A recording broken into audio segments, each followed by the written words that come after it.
We'll talk. Go back next week. Like this time I have a prophetic journal where I have all my prophetic words. This time I brought it in with me.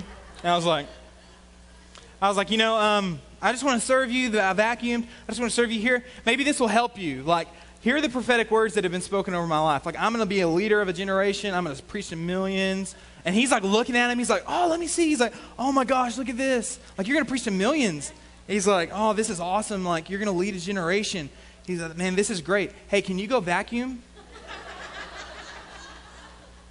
And I was like, this dude, I was like, I don't know if you're hearing me.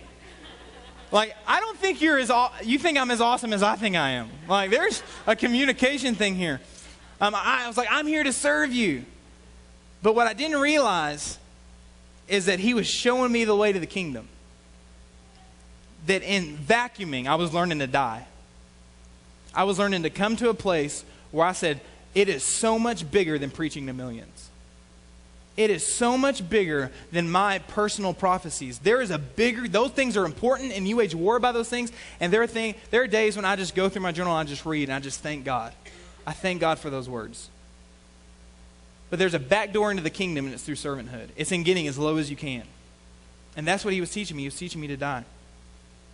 So you have selfishness. Here's the third one. This one's a fun one. Excuses. Go to Luke chapter 14.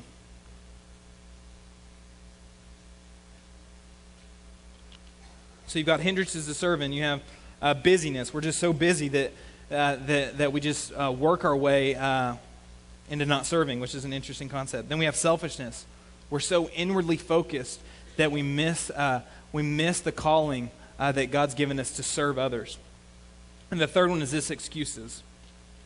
Excuses. If you have time, we won't read it for the sake of time, but if you have time, the entire chapter 14 is a very interesting chapter. I don't want to pick a verse, out of context. That's where bad theology comes from, when you pick verses out of context and don't look at the context around them. But the context here is serving. It's getting as low as you can.